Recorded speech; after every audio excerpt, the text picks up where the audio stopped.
You just came back from injury. Yeah, I did. I had a crazy night in Nashville about 3 months ago. I had a what they call an inguinal hernia, and my intestine ended up popping through that stomach lining and getting stuck. So I had to go into emergency surgery to save that intestine. Otherwise, it would have been strangled and wouldn't have received enough oxygen. Therefore, would have died. So they would have had to cut that out. So thank God that I made it to the hospital in time to get that all cleaned up. Wow. How would you describe that pain? It was a different type of pain. I mean, this is something that I've kind of dealt with for a little while now. So I got a little bit used to it, and your body will callous over and just kind of get used to different types of pain, and that's kind of what my body did.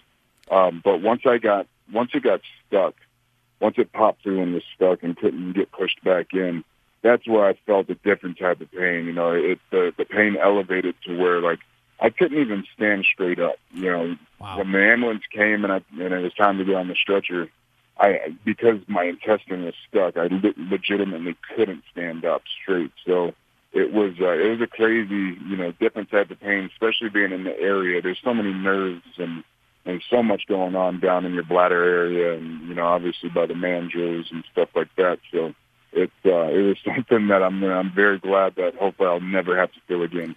Yeah, I hope not, because you had this roll of momentum coming along, and then all of a sudden, you go on the shelf for about 3 months, and then you showed up at TLC. Did it feel good to come back? And it felt great. I've dealt with a few injuries in my day, and when you're dealing, with a kind of a spot injury like a knee or an elbow, you can always work around it. Unfortunately, I couldn't do that. The main thing was, for my rehab is don't do anything. Just rest, stay patient, but don't strain, because if I strain, that scar is going to rip open. The mesh lining that they put in to secure that scar even more would move, and most likely have to be taken out, and it would just cause a lot of complications for the future. So, just not being able to go to the gym and sweat and work towards a goal was kind of the toughest thing I've ever had to do. Yeah, but it kind of got you healed up anywhere else. Any bruises you had from all the other bumps you taken, at least you kind of got to rust up a little bit. And oh, absolutely. And that's people don't realize is every single guy on our roster is nicked up, they're bruised up, they're banged up, one way or another. There's somewhere on everyone's body that's not feeling good, especially once you get in this time of the year when it's cold and rainy. Everybody feels the aches and pains, especially us. But it was nice to be able to heal up and rest, my knees, my ankles, my elbows and wrists, all those joints that are, just getting taxed every single night. And we don't have an off season, so that's really legitimately the only. You and your buddies in the Shield, you guys had all this momentum coming along, and you had great matches with the Wyatt family. By the way, some of the best matches of the year. But I felt that the momentum you guys had was like the rug was like pulled like right from underneath you guys, because I thought, man, we haven't had a great faction in so many years in wrestling, and you guys are on top of everything. Was that a big shock for you when you found out that like the Shield was going to be no more? Yeah, I mean, especially with something that's so highly invested in, I can't, praise my time in the Shield enough. The Shield is what gave us, new life. People don't, realize the path that it takes to get to where, you want to be sometimes. People forget about all those hard days, that same drill over and over, grinding every single day. So for me, the Shield was, an opportunity to get out of the warehouse and step into the spotlight in front of the world. It was a bit of a shock whenever, they put they flipped the switch on us. But at the same time, where were we going to go? What else could we have done? We had an awesome feud with the Wyatts. We were 2-0 against Evolution, arguably the best faction of all time. Before the Shield, of course. But of course. I think that's the best way to open up eyes, to have that shock factor. It was, a bit of a shock and awe method is right at the pinnacle. boom, changed the game. So I think, as most people are, afraid of change, once you accept it, it's all for the better. And look at us now. We're not the Shield, but we're still all pretty much in the same positions. We're still the backbone of the company, still tearing it down every single night. Other than, the injury on my behalf, the other two, Dean and Seth, have been grinding, every single night, making town after town, visiting the world. So we can't complain where we're still at.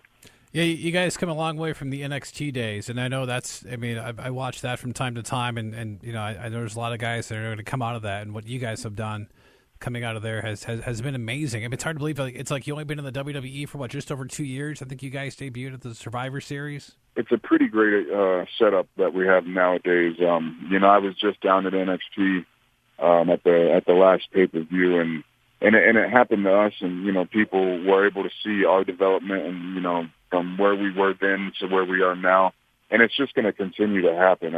We have great talents down there right now. Just a ton of guys that and it's a pretty cool process because I know a good bit of them. Some people are diehard fans, the smarter things. They know them because they tune into every single product that we have, which is awesome. But there's guys that nobody knows, they're walking through Walmart, they're living their everyday life, and nobody stops them. But in a few months, once they make that debut, once they, get a few pay-per-views under the belt, their whole lives are going to change. So it's a pretty neat process to see happen for these guys, and I couldn't be prouder of being an NXT alumni.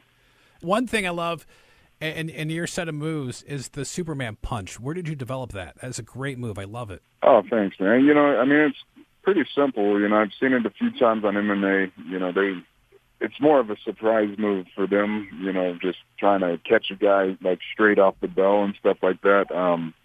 But for me, it just made sense. It's something I've done since, my developmental days.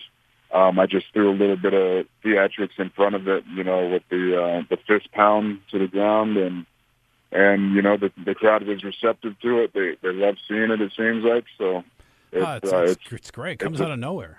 Yeah, it's pretty simple. It's straight to the point.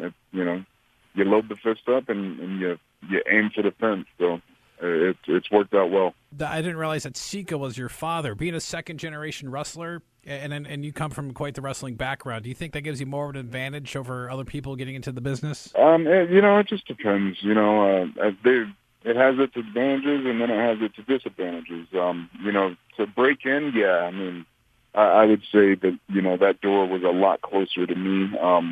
And WWE's kind of knew about me since I was, playing football in college, the high school ball coming out, going to college. So I've been on their radar for a long time. When you come from a wrestling family, I was a Division I scholarship guy, 6'3", going into college at like 250. Wow.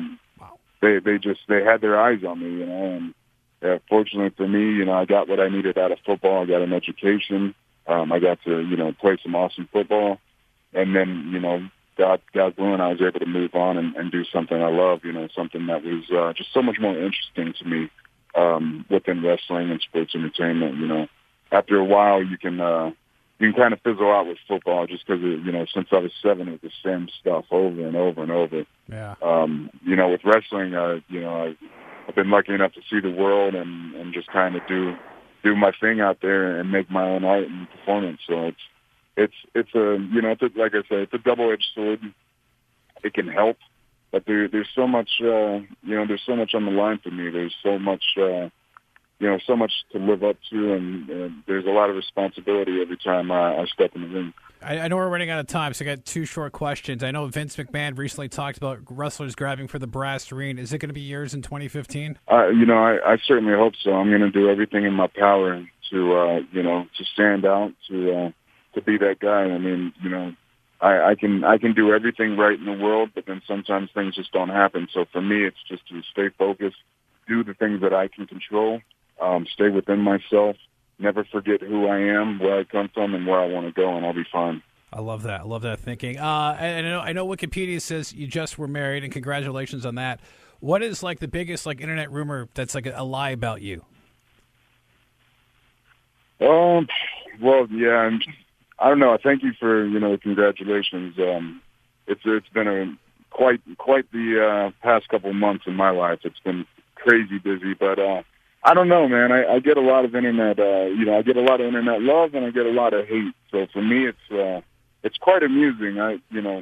The majority of it, I would say, is not true. It seems like people just make some stuff up, but I really dig having the love and the hate. As long as my name stays in their mouth, they're just making me more famous. So the more people talk about me, the better.